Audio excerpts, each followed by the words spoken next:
Je soutiens financièrement ma mère depuis de nombreuses années. Bien que j'ai déjà envoyé plus de 2000 $, elle continue de prétendre que ce n'est pas assez. Alors que j'envisageais de sortir de cette situation, j'ai acheté une nouvelle maison. Cependant, elle m'a demandé d'augmenter mes versements mensuels à 5000 $ si je voulais vivre dans cette maison. Vais-je continuer à être exploitée par ma mère? Non, je ne peux pas le permettre. J'ai finalement trouvé le courage de m'opposer à ces agissements. Je m'appelle Linda. J'ai 45 ans et je ne suis pas mariée. J'ai un jour rêvé de me marier, mais le destin ne m'a apporté personne de spécial. Cela fait longtemps que j'ai abandonné ce rêve, et même si j'aimerais pouvoir dire que j'aime vivre seule, ce n'est pas tout à fait le cas. La raison en est ma mère, quelque peu problématique. Et la différence de traitement entre ma sœur et moi est frappante. Je ne me souviens pas que ma mère ait fait quoi que ce soit pour moi lorsque j'étais enfant. En revanche, elle a comblé ma sœur d'affection, d'éloges et de beaucoup d'argent de poche. J'ai toujours été exploitée par ma mère, je n'ai jamais reçu d'argent de poche ou de cadeaux monétaires, car on me les retirait toujours. Elle prétendait que je gardais l'argent pour toi, mais il s'est avéré qu'il n'y avait pas de compte bancaire à mon nom et qu'elle avait tout utilisé pour elle. Je n'ai jamais reçu de cadeau d'anniversaire et tous les vêtements que je porte me sont donnés par ma sœur. Les jolies tenues qui convenaient à ma belle-sœur ne m'allaient jamais, ce qui me mettait mal à l'aise. Mon père était indifférent aux affaires familiales, estimant que son rôle était de travailler et de fournir son salaire. Même si nous n'étions pas riches, nous n'étions pas pauvres non plus. Cependant, je me suis toujours sentie seule. Et la quantité de nourriture que je recevais était nettement inférieure à celle de ma sœur. Et je ne me souviens pas avoir jamais mangé de sucreries. En conséquence, j'étais assez mince, et la différence entre ma belle-sœur et moi était encore plus prononcée. L'affection de ma mère penchait de plus en plus vers ma sœur, ce qui faisait que mon cœur était constamment rempli de larmes. Si je n'avais pas eu des amis bienveillants, j'aurais pu devenir tordue. Comparé à ma sœur, belle et aimée, je n'étais pas chérie par ma mère. Bien que femme au foyer, elle méprisait les tâches ménagères et la maison était toujours en désordre. Avant même de m'en rendre compte, je faisais le ménage, et j'ai fini par faire toutes les tâches ménagères. À l'époque, j'étais encore à l'école primaire.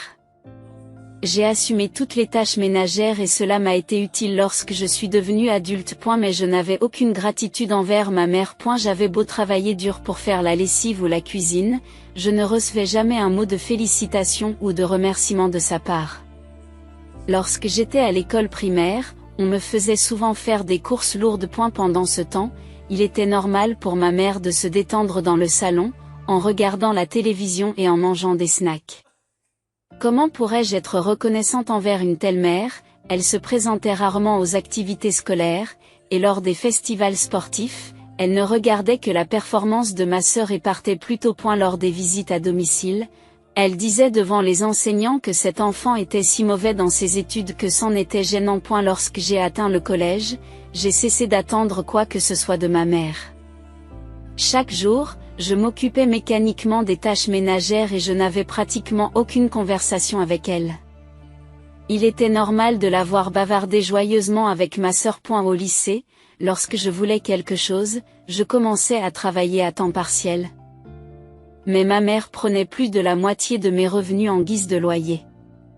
Toute résistance ou plainte était accueillie par une réprimande. Tu désobéis à tes parents, tu devrais être reconnaissante envers tes parents, qui te permettent de vivre ici et d'aller au lycée, disait-elle en m'accusant de manquer de gratitude. Au moins, donne de l'argent à tes parents en signe de gratitude, répétait-elle constamment. Bien que mon père gagne sa vie, ma mère, qui ne gérait pas correctement les tâches ménagères, parlait comme si c'était sa réussite. Ma sœur, qui me voyait utilisée et grondée par notre mère, se contentait de rire. Dès son plus jeune âge, elle s'est probablement sentie supérieure parce qu'elle était la seule à être traitée spécialement par nos parents. Mon père était toujours détaché de la famille, lorsqu'il rentrait du travail, il se retirait dans sa chambre, n'engageant pratiquement aucune conversation. Pendant mon enfance, j'ai accepté cet environnement familial comme normal. Cependant, lorsque j'étais lycéenne, j'ai réalisé la normalité de notre situation familiale et j'ai décidé de quitter la maison dès que possible avec l'argent que je gagnais grâce à mon travail. Lorsque j'ai trouvé un emploi et que j'ai quitté la maison, j'ai été soulagée de ne plus être exploitée. Je ne serai plus jamais exploitée, me suis-je dit. Depuis lors, je suis rarement retournée chez moi. Je n'ai pas contacté mes parents et ils ne m'ont pas contacté non plus. J'y pensais qu'il valait mieux rester à l'écart. Cependant, à l'âge de 30 ans, mon père est décédé subitement. Bien que j'ai été choquée par sa mort à la soixantaine, je n'ai pas eu le temps de faire mon deuil, car sa mort signifiait que ma mère vivait désormais seule. Mes craintes de la voir vivre seule se sont confirmées lorsqu'elle m'a dit « Viens vivre avec moi et occupe-toi de moi ». Les souvenirs de mon enfance ont refait surface et j'ai craint d'être à nouveau exploitée. J'entrevoyais un avenir où je serais dépassée par la nécessité de concilier mon travail et de m'occuper seule du ménage. J'ai continué à éviter ma mère autant que possible, soulagée lorsque j'ai appris que ma sœur avait commencé à vivre avec eux. Il n'y a que ma sœur et ses 2 enfants. Elle n'a plus de mari, car elle a divorcé en raison de différences de personnalité. Il y avait déjà des signes de discorde entre elle et son mari du vivant de mon père, et ils ont divorcé à peu près au moment où il est mort. En conséquence, ma sœur est retournée chez elle. Cette situation ne me dérangeait pas particulièrement et j'étais soulagée que l'on ne parle plus de vivre avec ma mère. Ma mère, elle aussi, pensait probablement que vivre avec ma sœur et ses petits-enfants la rendrait plus heureuse que de vivre avec moi. Tout semblait être revenu à la normale, mais la situation n'était pas si simple. Peu après le retour de ma sœur et de ses enfants, j'ai reçu un appel de ma mère me demandant de faire quelque chose. Tu me dois de t'avoir élevé. Ma sœur avait commencé à vivre avec notre mère non pas parce qu'elle se sentait seule, mais à cause de son divorce. Malgré cela, ma mère estime que ma sœur a décidé de vivre avec elle parce qu'elle est attentionnée envers sa mère. Par la suite, ma mère a continué à poser des exigences déraisonnables, disant que je devais faire quelque chose moi aussi. Comme je n'ai pas un revenu élevé, je voulais éviter d'être à nouveau exploitée, et j'ai donc continué à esquiver les appels et les messages. Finalement, ma mère a même contacté mon lieu de travail, exigeant que la moitié du salaire de ma fille me soit transféré. J'ai décidé à contre-séance de commencer à envoyer $500 par mois. Craignant que ma mère ne se présente à mon entreprise. Je pensais que cela apporterait la paix. Mais il semble que j'ai été trop optimiste. Je n'avais pas encore bien compris ma mère. Il était impossible qu'elle soit satisfaite aussi facilement. Ce n'était qu'une question de temps avant qu'elle n'exige une augmentation des versements. Les fonds ont augmenté de $100, puis de $100 supplémentaires. Cependant, elle a prétendu que votre sœur et ses enfants étaient ici et que nous avions donc besoin de plus d'argent, et elle a demandé une augmentation encore plus importante. Lorsque j'ai demandé si ma sœur ne travaillait pas, ma mère a répondu avec indignation. As-tu l'intention de faire travailler ta sœur qui est très occupée? Quelle sœur sans cœur es-tu? Pourquoi ma sœur est-elle pardonnée alors que je suis la seule à être blâmée? Ma mère n'a pas changé du tout. J'avais renoncé à tout espoir, mais il semble que j'espère encore être aimée ou appréciée par elle. Je ressens un mélange de frustration et de colère face à cette injustice. Cependant, envoyer de l'argent pourrait aussi être le meilleur moyen d'éviter la pression de ma mère. Au moins, si j'envoie de l'argent, elle ne me harcèlera pas. Bien que je l'ai fait à contre-séance, cela n'a pas affecté mes moyens de subsistance, et j'ai donc augmenté le montant de l'envoi à $1000. Cela apportera-t-il la paix? Non, j'ai encore sous-estimé ma mère. Elle était rusée. Elle a continué à avancer diverses raisons. Nous avons besoin d'argent pour payer les frais d'inscription de ta nièce à l'école, le coût de la nourriture augmente, les factures d'électricité ne sont pas une plaisanterie à mesure que les enfants grandissent, et elle a exigé davantage. L'argent que j'ai commencé à envoyer à 30 ans a progressivement augmenté de $100, $200, après 15 ans, il est passé à $2000 par mois. En effet, je vis seule et j'ai moins de dépenses. Et mon revenu a augmenté au fil des années de travail. Mais honnêtement, ce montant est un fardeau. Le climat des affaires n'est pas bon et il n'y a aucun espoir d'augmentation de salaire. Pourtant, en plus des envois de fonds réguliers, il arrive qu'elle demande de l'argent de poche supplémentaire en disant « je n'ai pas assez d'argent ce mois-ci. Mes frais de subsistance s'envolent avec ta sœur et ses enfants, et je veux aussi m'amuser, dit ma mère. Il semble que la solution serait que ma sœur travaille. Mais cette idée n'atteint pas ma mère. Les enfants de ma sœur sont suffisamment âgés pour ne pas avoir besoin de soins constants. Même le fait de suggérer de travailler suscite des critiques. Votre sœur traverse déjà une période difficile. Ne pensez-vous pas qu'il est cruel de l'obliger à travailler ? C'est choquant de voir à quel point elle est surprotectrice. Si on me demande pourquoi je ne parle pas directement à ma sœur, bien sûr, j'ai essayé. Je lui ai suggéré. Pourquoi ne pas commencer à travailler, mais elle a répliqué. Comment peux-tu dire des choses aussi insensibles ? Ma sœur sait qu'elle peut compter sur ma mère pour tout gérer, et elle comprend que je ne peux pas défier ma mère. Tant que je suis une présence pratique pour ma mère, elle pense que c'est bien de m'utiliser aussi. Cela peut sembler stupide, mais il était inévitable que ma sœur, qui était choyée par ma mère, devienne ainsi. Elle est aussi l'une des victimes de ma mère. Néanmoins, je ne peux pas me résoudre à éprouver de la sympathie. Vu son âge, elle devrait comprendre la situation et changer de comportement, mais au lieu de cela, elle se contente du statu quo, et c'est là le vrai problème. Et si cela continue, ma sœur pourrait devenir un parent qui exploite ses propres enfants comme notre mère. C'est ce qui me préoccupe le plus. Ces enfants, aujourd'hui lycéens et collégiens, doivent avoir à cœur d'observer leur grand-mère, qui vit avec leur mère. J'espère qu'ils grandiront en bonne santé. Mais je crains qu'ils ne finissent par être exploités par ma sœur à l'avenir. Je veux absolument éviter cela. Si cela se produit, mon avenir sera sombre. Je suis devenue assez calme pour y réfléchir. Suis-je satisfaite d'une vie où je continue à être exploitée par ma mère et ma sœur ? J'ai décidé de ne plus leur consacrer ma vie. J'ai envoyé des fonds pour éviter les problèmes, mais depuis peu, je suis assez calme pour réfléchir à ma situation. Il est peut-être temps de m'échapper. Après avoir envoyé des fonds pendant 15 ans, j'estime avoir suffisamment remboursé ma mère pour m'avoir élevée. Quant à ma sœur, la dette que j'ai envers elle est pratiquement inexistante. Nous ne nous sommes jamais soutenus l'une l'autre et je n'ai jamais ressenti d'amour de la part de ma sœur. En fait, elle me méprise, tout comme ma mère. Acceptant ce fait, j'ai pris mon livret en main. Bien que j'ai longtemps consacré la majeure partie de mes revenus aux envois de fonds à ma mère, j'ai réussi à épargner un peu.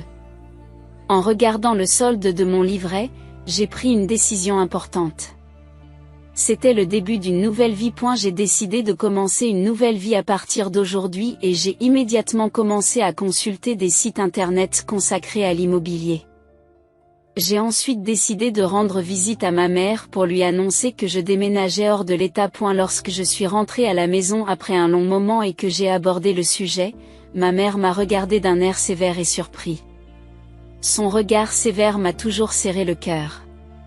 Même si j'avais envie de relever un nouveau défi, je me sentais petite devant ce regard. Pendant ce temps, ma sœur ne s'intéressait pas à mon histoire et riait devant la télévision. La maison était toujours aussi désordonnée. Dès que je suis entrée, je me suis souvenu que ma mère m'avait ordonné de faire le ménage. Elle semble toujours me considérer comme quelqu'un qui doit faire le ménage. Mais j'ai ignoré ses ordres et j'ai continué à parler de mes projets de déménagement. Même si je craignais sa réaction, j'ai continué sans lever le visage. Et ma mère m'a demandé, « Que vas-tu faire de ton travail ?» J'ai demandé à être mutée dans une succursale de mon entreprise actuelle sur le nouveau site. Si la mutation ne se fait pas, j'ai l'intention de chercher un nouvel emploi là-bas, ai-je répondu. Oh, et où se trouve ta nouvelle maison, demande ma mère. Oh, elle est un peu vieille, mais j'ai travaillé dur pour l'acheter, ai-je répondu. Je n'avais pas l'intention de révéler l'endroit précis. Cette démarche visait à mettre de la distance entre moi et ma mère. Alors, où ma mère est-elle encore pressée ? J'ai sorti un prospectus d'un agent immobilier et je le lui ai montré. Après avoir rendu visite à plusieurs agents immobiliers, j'ai finalement trouvé une propriété aux conditions idéales que je pouvais à peine m'offrir avec mes économies. Le prospectus présentait la photo d'une maison un peu ancienne mais spacieuse. Qu'est-ce que c'est que ça ? Pourquoi as-tu choisi une maison aussi grande, s'étonne ma mère. Eh bien, j'ai réfléchi à plusieurs choses, ai-je répondu vaguement. Es-tu stupide? Ce n'est pas raisonnable pour toi de vivre seul. Tu manques toujours de réflexion, m'a reproché ma mère. Oh, quelle honte, a critiqué ma mère. Je m'y attendais, mais sa réaction a été brutale. Et si tu as autant d'argent, tu devrais augmenter tes envois de fonds, a-t-elle dit. Ces mots m'ont fait trembler. C'était la chose la plus importante dont je devais parler aujourd'hui. Plus important que le déménagement. Et cela demandait beaucoup plus de courage. J'ai quelque chose à dire. Je ne peux plus me permettre d'envoyer des fonds, ai-je dit à ma mère. Quoi? A répondu ma mère. J'attendais ce moment. J'avais vraiment peur. Même si ma mère vieillissait et s'affaiblissait, il n'était pas facile d'effacer la conviction que les parents sont absolus qui m'avait été inculquée depuis l'enfance. Mais si les choses continuaient ainsi, je devrais peut-être continuer à envoyer de l'argent à ma sœur, même après la mort de ma mère. En pensant cela, j'ai rassemblé tout le courage que j'avais et j'ai annoncé ma décision. J'ai acheté une maison et j'ai épuisé mes économies. Il y a une hypothèque à payer. Je ne peux vraiment plus me permettre de t'envoyer de l'argent, ai-je expliqué. Tu dois plaisanter. Tu es un enfant ingrat, s'exclame ma mère. Et si c'est difficile financièrement, l'un ou l'autre devrait travailler, ai-je rétorqué. Il était clair que si je restais à la maison, je continuerais à me faire crier dessus. Incapable de supporter cela plus longtemps, j'ai décidé d'affronter ma famille, mais je voyais un avenir où je serais critiqué par ma mère et ma sœur, et où je serais vaincu par elles. J'ai donc fait le seul choix possible pour m'échapper. Je me suis rapidement levé et j'ai marché jusqu'à l'entrée. Je me suis levé rapidement et j'ai marché jusqu'à l'entrée. Tu penses que c'est acceptable, dit ma mère. J'en ai assez. Au revoir, ai-je dit, et j'ai quitté la maison. La voix de ma mère résonne derrière moi, enfant ingrate. Mais je ne me suis pas retournée. Jusqu'à la fin, ma mère n'a pas montré de gratitude et a insisté pour que je continue à envoyer des fonds. Je n'étais qu'une vache à lait pour elle. Je crois que c'est la bonne chose à faire. Même si on me reproche d'être ingrate, mes actions ne sont pas mauvaises. En me rassurant, j'ai continué à courir. Mon ancien appartement était proche de la maison de mes parents, mais ma nouvelle maison est beaucoup plus éloignée. La nouvelle maison est suffisamment éloignée pour que ma mère ne puisse pas s'y rendre facilement, ce qui me donne un sentiment de sécurité. Enfin. Je suis libre, murmurai-je en me sentant plus léger. Cependant, un mois plus tard, j'ai reçu un appel inattendu de ma mère. En voyant maman sur l'afficheur, j'ai eu un mauvais pressentiment. Ignorer l'appel m'a semblé être une source d'ennui, alors j'ai répondu à contre-séure. Je n'ai jamais vu ma mère appeler sans nouvelles inquiétantes. Lorsque j'ai décroché le téléphone, j'ai entendu une voix inhabituellement joyeuse. Bonjour, Linda.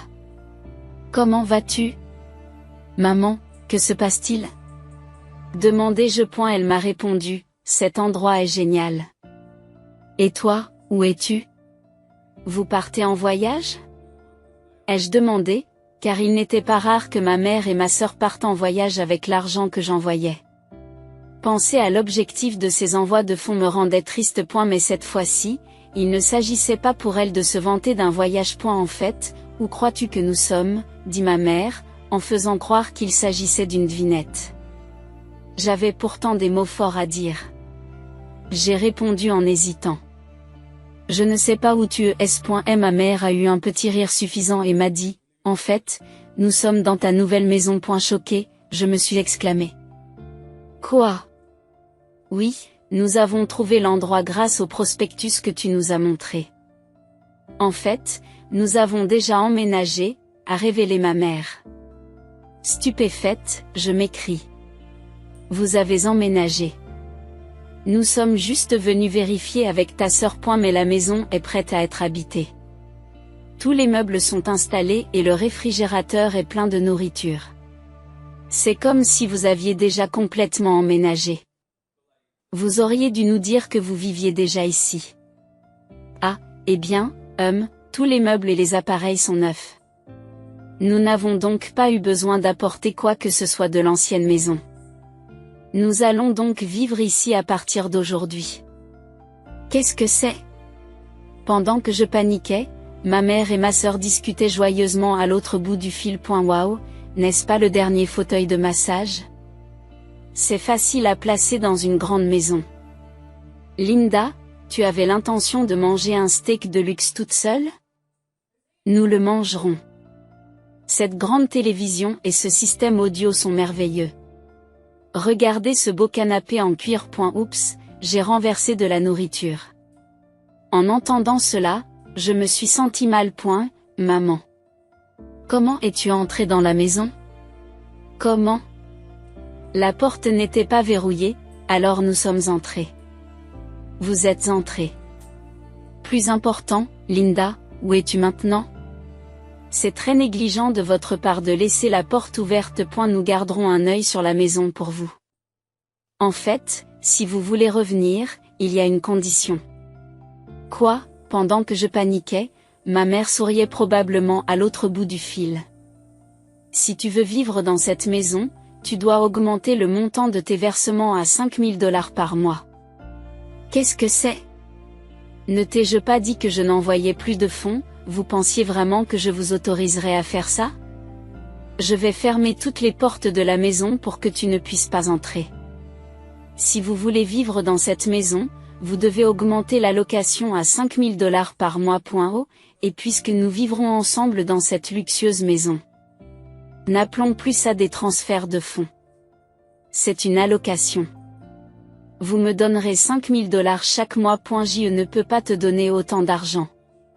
Si vous ne pouvez pas payer, ce n'est pas grave. Je prendrai la maison. Tu peux avoir la vieille maison dans laquelle je vivais. Attends, maman. Qu'en est-il des enfants si tu vas vivre dans ma maison? Il semble que ma mère et ma sœur soient ensemble en ce moment. Qu'est-ce qui leur est arrivé? Ai-je demandé, et elle m'a répondu. Elles ont déménagé. Qu'est-ce que tu veux dire? Demandai-je à ma sœur, et elle me répondit en grognant. En ce point les deux ont commencé à dire. Nous ne voulons pas vivre ensemble. Ils sont allés voir leur père. Je leur ai juste dit de travailler à temps partiel pour ramener de l'argent à la maison. J'ai eu le vertige. En fin de compte, ma sœur essayait d'exploiter ses enfants, tout comme ma mère. Il n'est pas étonnant que mes neveux aient voulu partir. Cependant, j'ai été soulagée d'entendre cette histoire. Ils devraient pouvoir mener une vie décente avec leur père. J'ai toujours pensé qu'ils ne devraient pas être sous la tutelle de ma mère et de ma sœur. Prenons un moment pour calmer mon cœur, j'ai pris une grande inspiration et j'ai déclaré. Maman, finissons en. Je n'enverrai plus de fonds. Absolument plus d'envoi de fonds. Si tu dis cela, tu ne pourras plus entrer dans cette maison. Ce n'est pas grave. Je n'ai plus l'intention de vivre avec vous ou avec ma sœur, et je ne veux plus rien avoir à faire avec vous. Je l'ai enfin dit. Les mots de renoncement à ma mère. J'aurais dû prendre cette décision plus tôt. Je n'aurais pas dû me contenter de prendre de la distance, mais j'aurais dû déclarer clairement mon désaveu. Il m'a fallu du temps pour rassembler ce courage, mais maintenant il n'y a plus d'hésitation. J'ai décidé de vous renier tous les deux, soulignai-je à nouveau. Ma mère semblait troublée à l'autre bout du fil. Elle a dû sentir mon changement d'attitude. Très bien, fais ce que tu veux. Mais c'est moi qui habite ici. C'était la riposte de ma mère, mais elle ne m'affecte plus. Calmement, j'ai dit à ma mère. Maman, calme-toi et écoute. Qu'est-ce qu'il y a? Je suis calme. Cette nouvelle maison, je l'ai déjà démolie. Alors on prend cette maison parce qu'elle est quoi? Quoi? Comme ma mère était confuse, j'ai répété les faits. L'endroit où j'ai acheté la nouvelle maison a déjà été nettoyé. Cette maison délabrée a disparu. Qu'est-ce que c'est? Mais cette maison est magnifique, et tous les meubles et appareils sont là. Alors maman? Où es-tu exactement? Tu as vérifié la plaque d'immatriculation? La plaque d'identité. Alors qu'elle répondait, la voix surprise de ma sœur s'est fait entendre en arrière-plan. Attends maman, il y a le nom de quelqu'un d'autre sur la plaque d'identification. Que veux-tu dire par là? Linda, tu t'es mariée et tu as changé de nom? Calme-toi. Cette maison n'est pas la mienne. Alors que ma mère paniquait, j'ai répondu calmement. Pendant l'appel, ma mère ne savait plus où donner de la tête. À ce moment-là, j'ai pris une brochure de l'agent immobilier que j'avais à mes côtés. J'avais demandé des informations sur les alentours lorsque j'étais allé voir la propriété. En me souvenant de cela, je me suis rappelé le dépliant sur l'immobilier que j'avais donné à ma mère. Maman, tu as dit que tu étais allé à cet endroit avec le dépliant que je t'avais donné, n'est-ce pas? Oui, l'endroit était exactement comme la maison sur la photo du dépliant. Cette maison avait en fait plusieurs propriétés similaires. Tu le savais? Quoi? Il y a plusieurs maisons de luxe dans ce quartier, et la maison sur le dépliant était l'une d'entre elles. La maison dans laquelle vous vous trouvez était en excellent état et son prix était élevé. Elle était hors de ma portée, et un nouveau propriétaire a été trouvé immédiatement, selon l'agent immobilier. Qu'est-ce que c'est? Quoi? L'appartement que j'ai acheté est un peu à l'écart de cette zone. Il s'agit d'une vieille propriété destinée à la démolition et très bon marché. Comme je l'ai déjà dit, j'ai déjà déblayé le terrain et j'ai prévu d'y construire une petite maison. J'ai l'intention d'utiliser l'espace supplémentaire comme garage locatif. Qu'est-ce qui se passe? Qu'est-ce qui se passe? Je vais continuer à travailler tout en créant une activité secondaire avec le garage locatif. Mais la porte n'était pas verrouillée. Quelqu'un a dû oublier de la fermer à clé, ou bien il avait l'intention de revenir bientôt. Quoi qu'il en soit, une telle négligence pourrait conduire des gens comme vous à s'introduire dans la propriété. Intrusion. Oui, parce que c'est la maison de quelqu'un d'autre. C'est vrai? Qui le sait, mais la vérité ne tardera pas à se faire jour. À ce moment-là, une agitation s'est soudain déclenchée en arrière-plan du côté de ma mère. On entendait des bruits de course et des cris de voleurs. Non, nous ne sommes pas des voleurs, s'exclame ma sœur alors que quelqu'un d'autre crie. Et il semble que les habitants de la maison soient arrivés. Linda, c'est ta faute, fais quelque chose. Que dois-je faire? C'est ça. Comme toujours, je vis dans un appartement près de la maison de mes parents. Bien que j'ai dégagé l'emplacement prévu pour ma nouvelle maison, aucun bâtiment n'avait encore été construit, ce qui rendait l'emménagement impossible. Ma mère et ma sœur sont assez loin, à plus de 3 heures de train ou de bus d'ici. Que voulez-vous que je fasse? Il semble que ma mère se soit rendue compte que ses exigences étaient déraisonnables, car elle s'est tue. Même si elle avait été à proximité, je n'avais pas l'intention de résoudre ses problèmes. Mais alors que je pensais cela, j'ai soudain entendu un bruit, comme si ma mère avait laissé tomber son téléphone. Tout ce que je pouvais entendre, c'était les cris de ma mère et de ma sœur qui criaient « Non, non, ce n'est pas comme ça », suivi d'une voix qui dit « C'est la police, ne bougez pas ». J'avais l'impression d'être dans un drame.